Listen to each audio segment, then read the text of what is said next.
Está preparando la...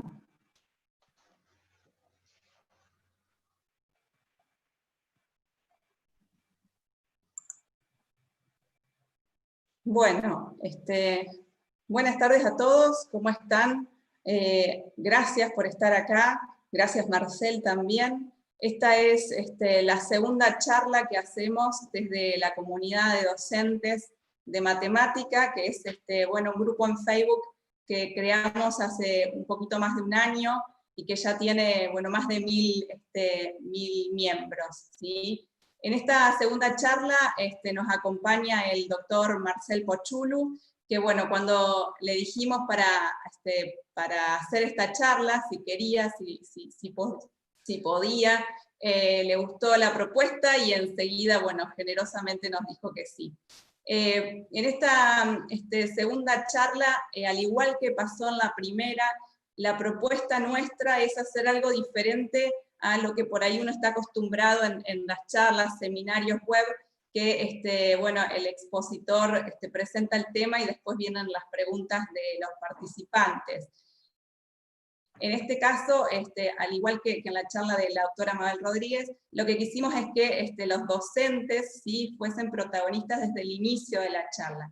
Y por eso, en el formulario de inscripción, les propusimos hacerle una pregunta a Marcel.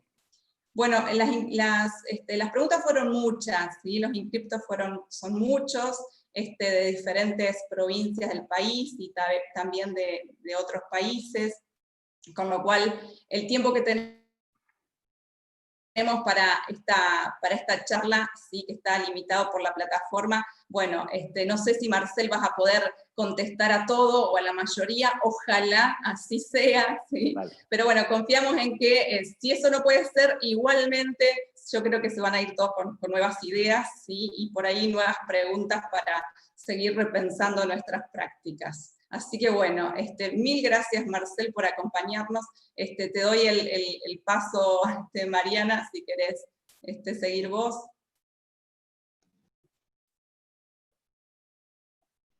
Ahí capaz que Mariana. Sí, ahí estoy. Bueno, muchas gracias al profesor Marcel. Quería comentarles que el profesor Marcel Pochulu es profesor de matemática, física y cosmografía. Además es licenciado en pedagogía matemática, magíster en docencia universitaria y doctor en didáctica de la matemática.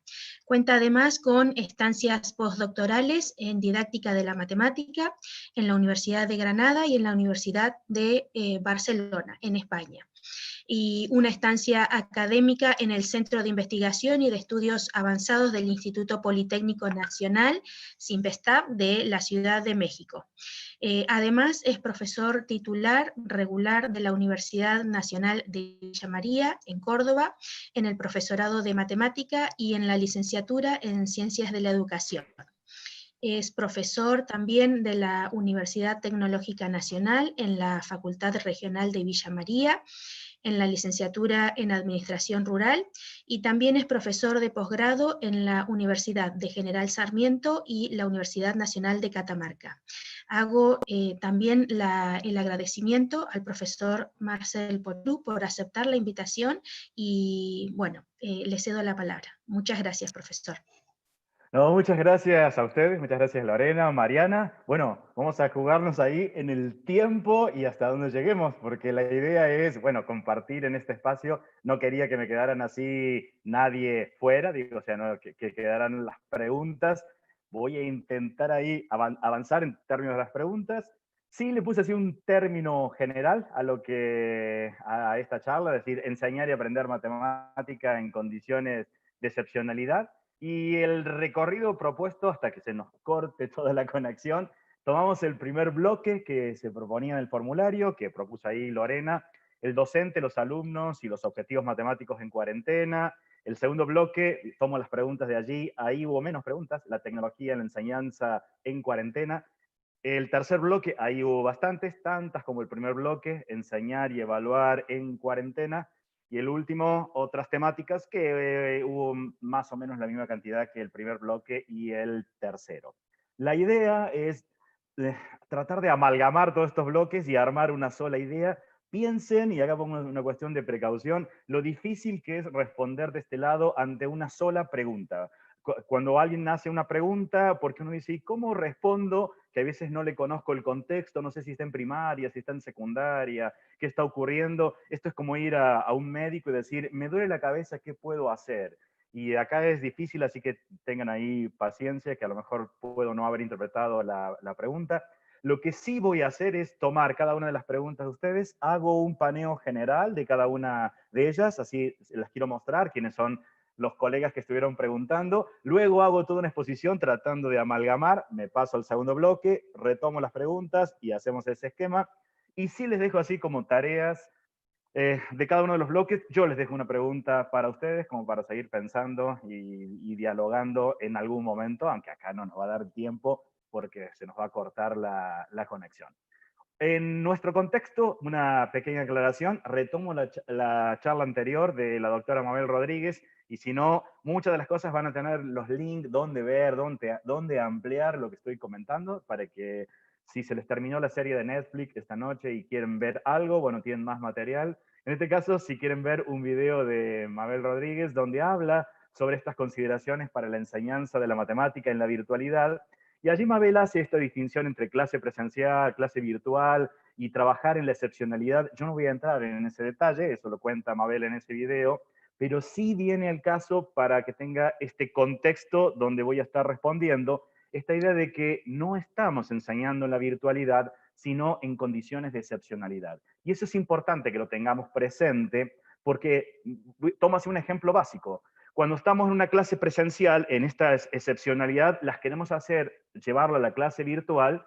Y voy a tomar un ejemplo. Yo soy profesor también de la Universidad Católica de Salta, que trabajamos de manera virtual, y sin embargo al alumno no le obligamos a que permanezcan dentro de una clase sincrónica. Sin embargo, cuando estamos en las clases presenciales, que lo queremos llevar a la virtualidad en esta excepcionalidad, los obligamos por una cuestión de asistencia, porque a lo mejor la institución lo permite. Entonces cambian muchas cosas, nos estamos formando, así que esto me gustó, y una que yo lo ha dicho Mabel, no estamos enseñando en la virtualidad, sino en condiciones de excepcionalidad. Nos vamos entonces al primer bloque. Tomo algunas de las preguntas, algunas consideraciones y trato de armar algo con ese grupo de preguntas. Una de ellas, Cristina dice, ¿cómo seleccionar los contenidos, enseñar virtualmente en cuarentena? Puede ser que esto nos lleve a una diferente mirada sobre el currículum. Seguramente nos va a llevar a una mirada diferente sobre el currículum. La idea de cómo seleccionar esos contenidos la cuento en la charla a continuación. Ana María y Sebastián hablan sobre los objetivos. En realidad también voy a hablar al respecto. Ellos preguntan, bueno, ¿qué objetivo priorizar este año? Ahí va a depender mucho en qué nivel me encuentre. Si estoy en la primaria, si estoy en la secundaria, porque son diferentes. A lo mejor en la primaria en la cual me encuentro, el objetivo que se han propuesto no es avanzar en contenidos, sino solamente reforzar conocimientos. Mi esposa trabaja en primaria, en 5º grado, por ejemplo, y esa es la modalidad que han trabajado. Si estoy trabajando en la universidad, no puedo cambiar esto y decir, no, vamos a reforzar contenidos. De todos modos, las universidades han definido algunas cuestiones. Sebastián, cuando pregunta objetivos específicos o generales, en realidad el objetivo específico no es nada más que pensar ese objetivo general más desagregado. Claudia pregunta, ¿qué objetivos matemáticos deben priorizarse desde la enseñanza asincrónica? Es cierto que tengo que estar priorizando algunos y eso va a depender en qué nivel me encuentro. Es normal que el pasar a la virtualidad, intentemos hay veces de, bueno, los estudiantes ahora tienen más tiempo, entonces van a poder hacer más cosas, lo cual no es cierto. Voy a intentar tocar algo de eso. ¿Cómo centrarnos en los contenidos esenciales a distancia? Voy a intentar responder eso, Jessica. ¿Qué tipos de contenidos priorizar en secundario? Tomo algo, aunque están todos los materiales al respecto, y sobre ellos voy a contar a continuación. Marianela pregunta, ¿en qué objetivos considera que deberíamos enfocarnos al momento de la selección de las actividades para nuestros estudiantes? Recuerden que la idea es, primero me planteo qué voy a querer enseñar y luego a partir de ese objetivo voy a estar eligiendo las actividades, pero lo charlamos ahora a continuación. ¿Cuáles son los principales criterios a tener en cuenta a la hora de armar una clase? Bueno, sobre eso intento dejar alguna semillita, Emilia, a continuación. Otra pregunta es, ¿deberíamos cambiar los objetivos matemáticos o reducirlos y no ser tan exigentes con los que queremos alcanzar? Dice María Celeste. Sí, eso es cierto y va a depender de los niveles en cómo me voy a estar adaptando y tener presente que este pasaje de lo presencial a lo virtual en esta excepcionalidad nos lleva a veces a querer avanzar mucho más y nos estamos viendo que un estudiante no eligió estar así en la virtualidad. Sumado a que primaria y secundaria no están acostumbrados a trabajar en la virtualidad, los hemos llevado a la excepcionalidad y eso causaría algún problema. Samantha dice, ¿cómo priorizar los contenidos o los NAP y el tiempo que debo trabajar con los alumnos sobre este tema en particular? Es cierto que debo hacer una priorización porque si bien tengo contenidos establecidos en los NAP, el tiempo que me demanda con mis estudiantes en la virtualidad no es el mismo que en la presencialidad, entonces tengo que volver a hacer una selección de esos contenidos, sobre eso algunas pistas. ¿Se debe avanzar con los alumnos que se conectan? Entiendo que acá tenemos muchos, ¿no? Los que se conectan, los que no se conectan. Dentro de los que no se conectan están los que no pueden, los que no quieren, los que no saben. Entonces, ahí hay todo un mar enorme de consideraciones. Y hay veces se ha tomado criterio en algunos lugares, como algunos no se conectan, entonces no avanzamos.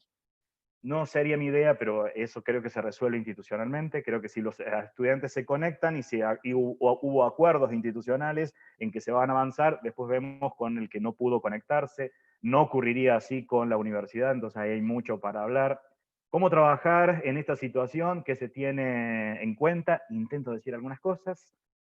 Diferencia entre actividades virtuales por la pandemia y lo realizado con presencia de los alumnos. Es cierto que hay alguna diferencia, porque cuando estoy en presencia con los alumnos puedo trabajar en grupo, escucharlos, mirar lo que está diciendo. Acá hay veces estoy dando clases y no sé quiénes me están escuchando de fondo, a lo mejor interactúo con 4 o 5, otros tienen cámaras apagadas, sin micrófonos, no sé si están incluso detrás.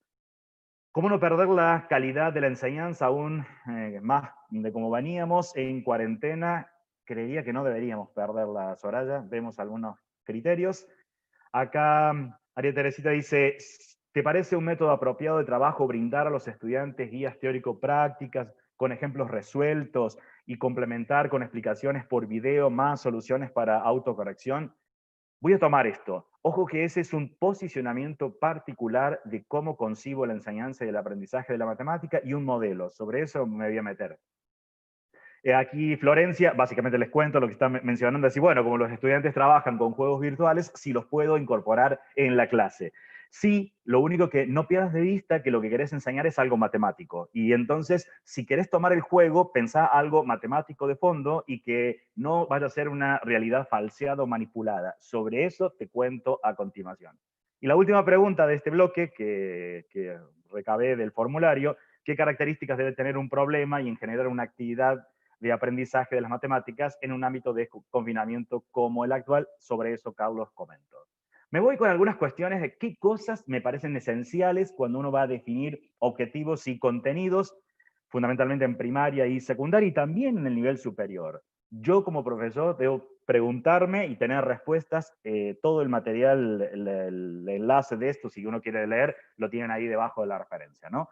¿Por qué es necesario y se debe enseñar ese contenido? No puede ser que la respuesta que yo tenga como profesor es, bueno, es porque lo tengo que enseñar. No, yo como profesor tengo que saber por qué es necesario y se debe enseñar. Estos días hablábamos con mi esposa, que le toca en 5º grado ver relaciones entre decimales, fracciones y porcentajes. Entonces, por ejemplo, me tengo que preguntar, ¿por qué es necesario y debería enseñar a los niños o chicos que están en primaria ese contenido?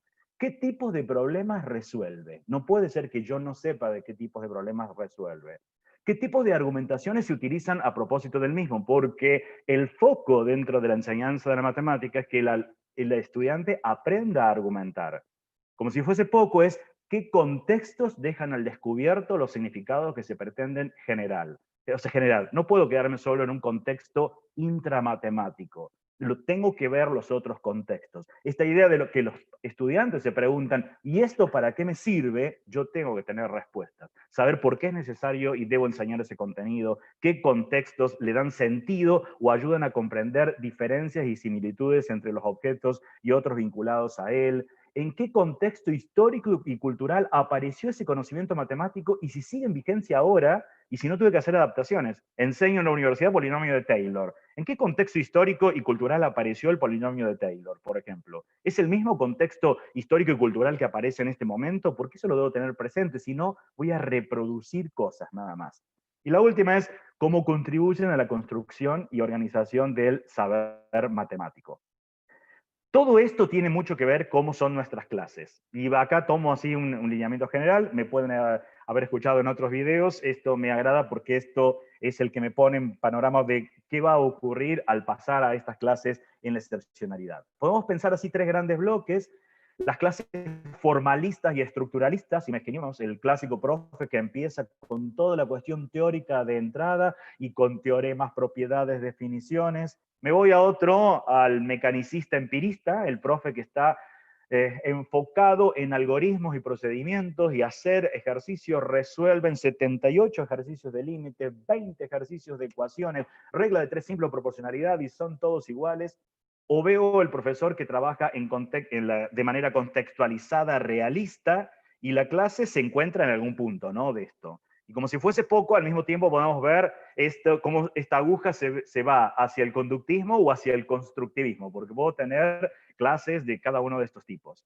Mi impresión es que al pasar en esta cuestión de excepcionalidad a la virtualidad, esta aguja se inclinó casi al conductismo. La mayoría de los profes, que a lo mejor eran un poco constructivistas dentro de la clase, de golpe pasaron a la virtualidad y viró esto al conductismo, y esto genera una gran brecha cuando estamos trabajando en la excepcionalidad. Los que están más focalizados en formalista y mecanicista, estos las van a pasar mal en las evaluaciones. ¿Por qué? Porque las evaluaciones son estrictamente formalistas y van a entrar en desesperación que el estudiante no se copie.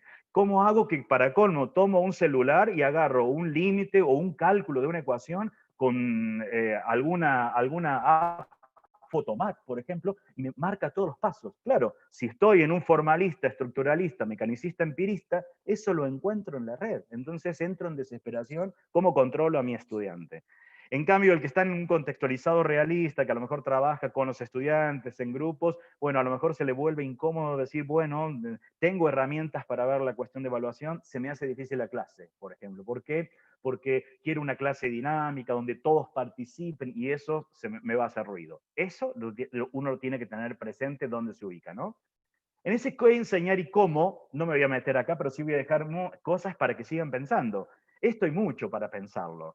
Si ustedes miran, tomo el método Singapur por el hecho de que fue uno de los últimos que se habló en Argentina y porque me interesa un enfoque particular que tienen.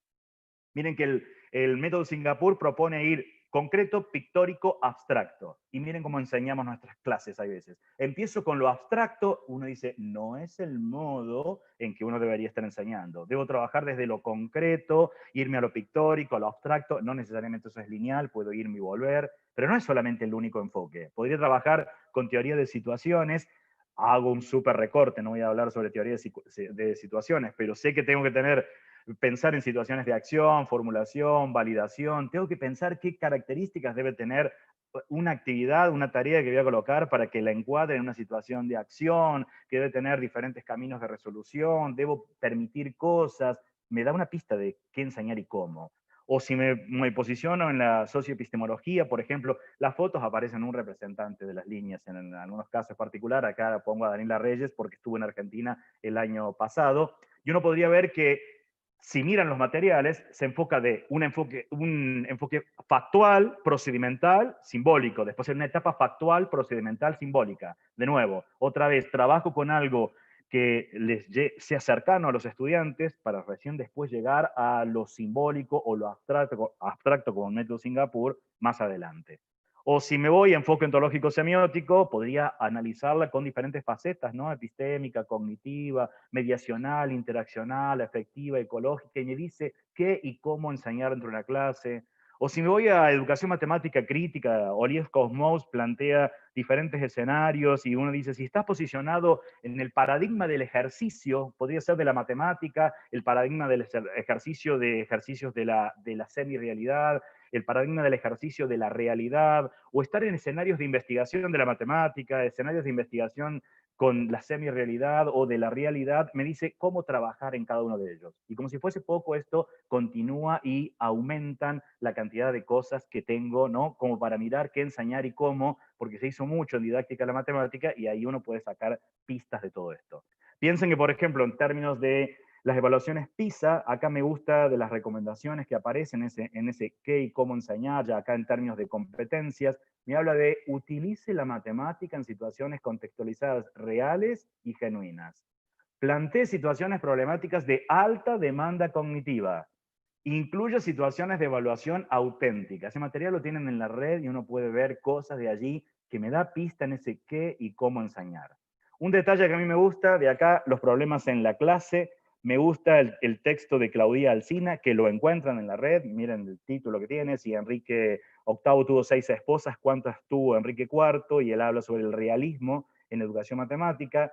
Y él define que lo que planteamos son, hay veces, estas realidades falseadas o manipuladas, que dice que son situaciones aparentemente realistas, al contar con palabras y datos de uso cotidiano, pero deformadas o cambiadas para poder dar lugar a ejercicios matemáticos rutinarios. Y si no, veamos algunos ejemplos. Miramos allí, me dicen, Juana y Pablo se encuentran en la fiesta de cumpleaños de Melissa. La mamá de Melissa preparó una chocotorta y Juana le dice a sus amigos que comió chocotorta igual al resultado de resolver menos 0,7 elevado a la 1 medio, dividido 7 medios a la 1 medio, por 2 quintos elevado a la 1 medio. Uno dice, no, esto no puede ser que sea un problema. Es una realidad falseada o manipulada que la única intención que tiene es sacar una cuenta de matemática. Me voy a esta otra, dice un gato ve a un ratón a 4 metros de distancia y corre en su persecución al mismo tiempo que huye el ratón. La velocidad del gato es a la velocidad del ratón como 3:2 y podría continuar y uno diría, qué tierno el problema con el gato y el ratón. Realidad falseada y manipulada. No estoy pensando como profesor qué problemas plantearle a mis estudiantes. ¿Cuál es el contenido y cuáles son los contextos que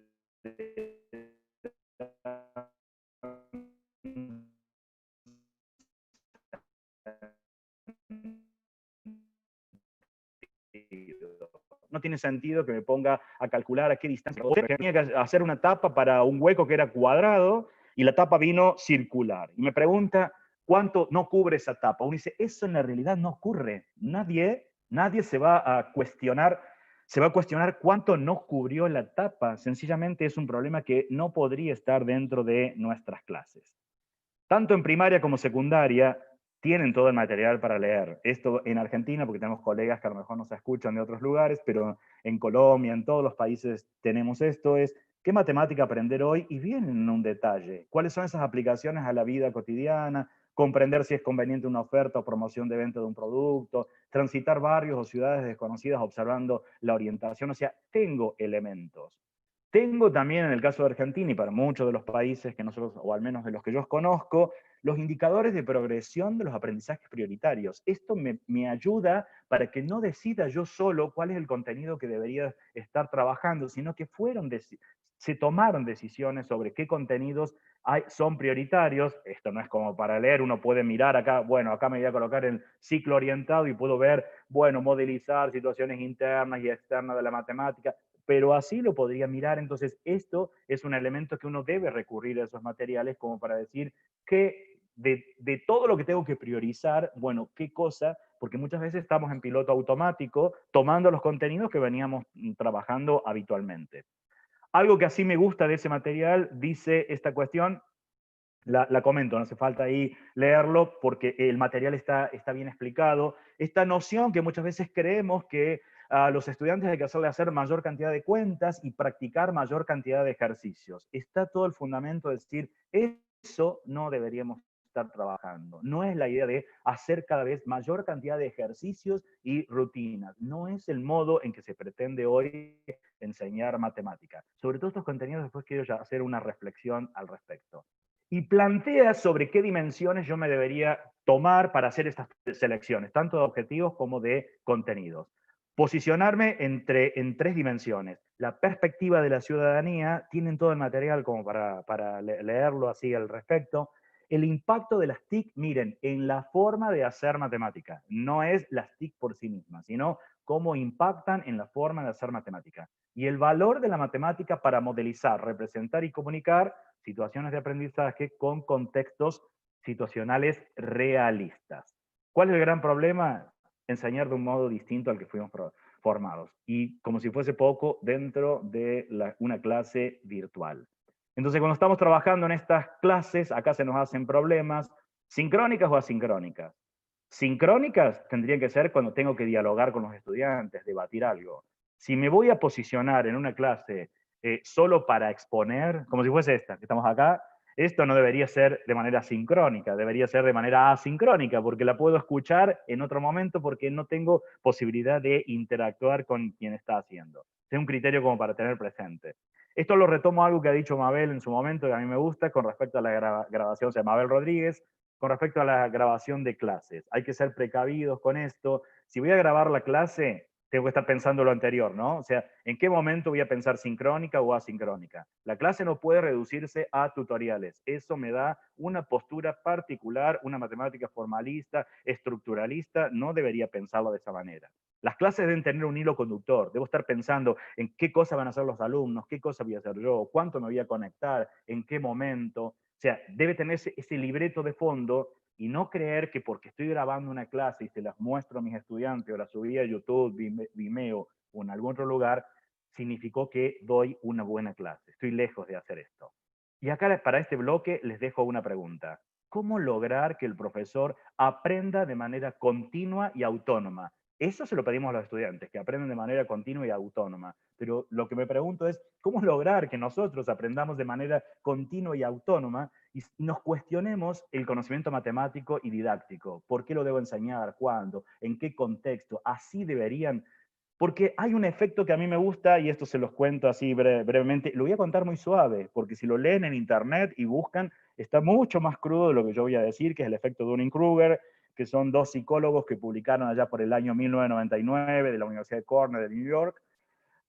Este efecto, hicieron unos estudios, ellos dicen, cuanto menos sabemos, más creemos saber. Ellos dicen que es un sesgo cognitivo según el cual las personas con menos habilidades, capacidades y conocimientos tienden a sobreestimar esas mismas habilidades, capacidades y conocimientos en los demás. Ejemplos hay muchos. Estoy en un avión y si el piloto del avión, cuando desciende el avión, hace un movimiento, cualquiera de los que están viajando cree que podría manejar mejor que el piloto. Vemos jugar a alguien al fútbol, aunque no juguemos al fútbol, cualquiera creemos que jugamos mejor que ese jugador y opinamos. Y ahora nos vayamos a nuestro mundo académico.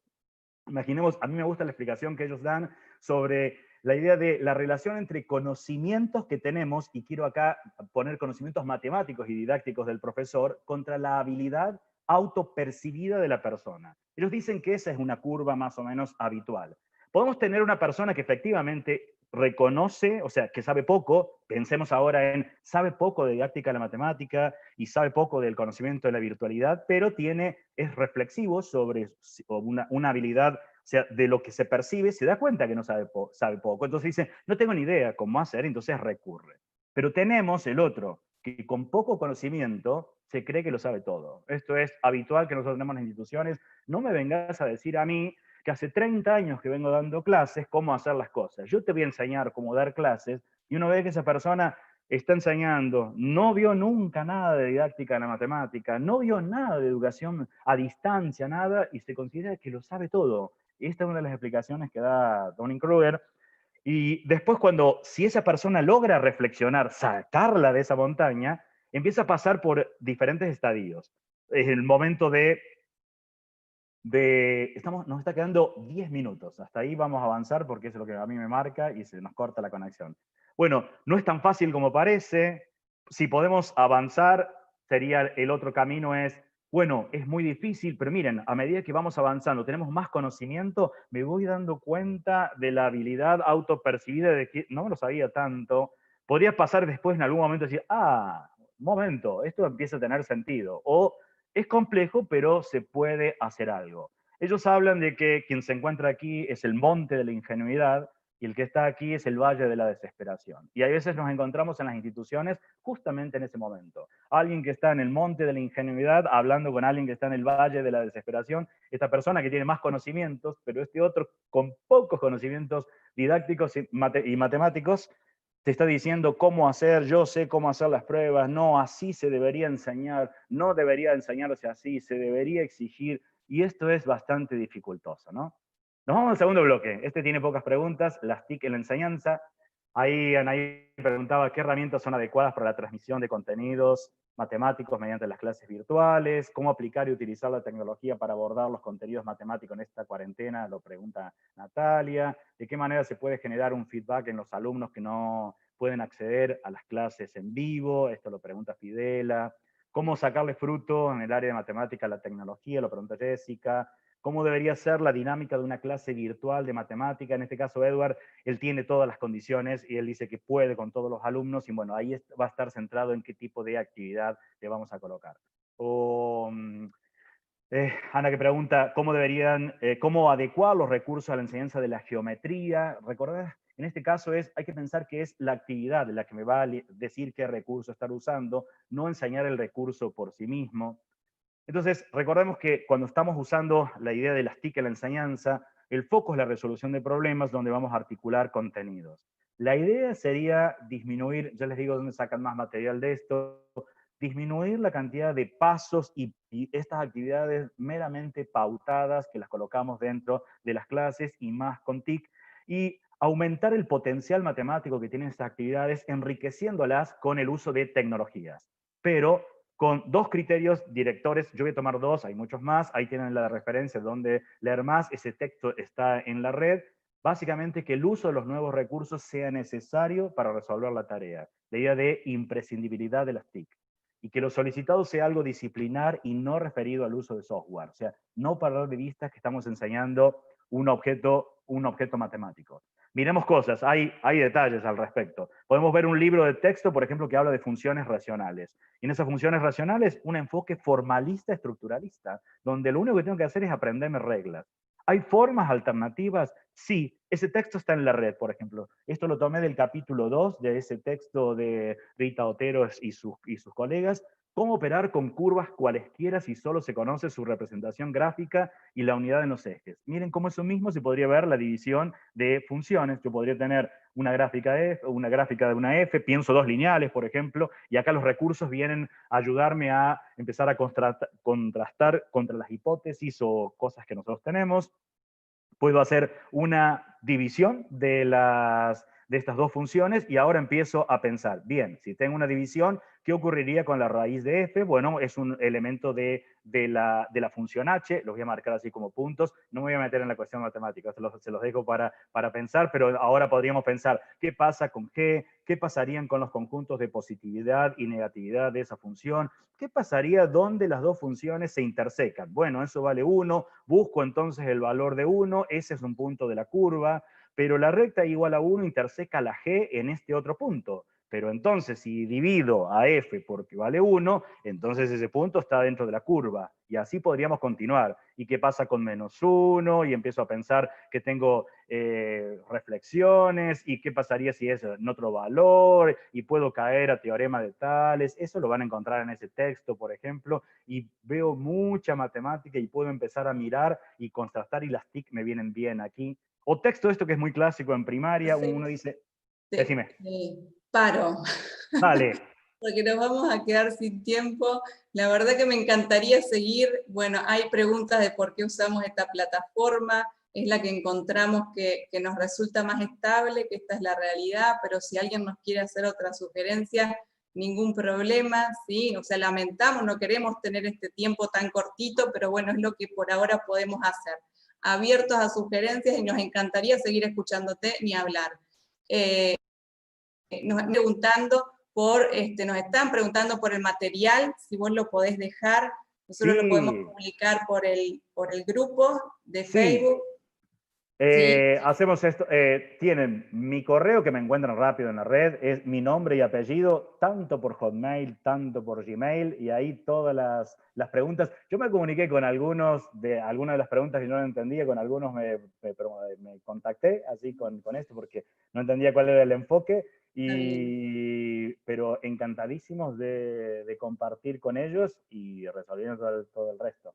Bueno, buenísimo. Mil gracias, mil gracias. Lamentamos no seguir escuchándote, pero bueno, igual la charla la van a poder ver, rever, y hay otras charlas más tuyas muy interesantes que las venimos publicando.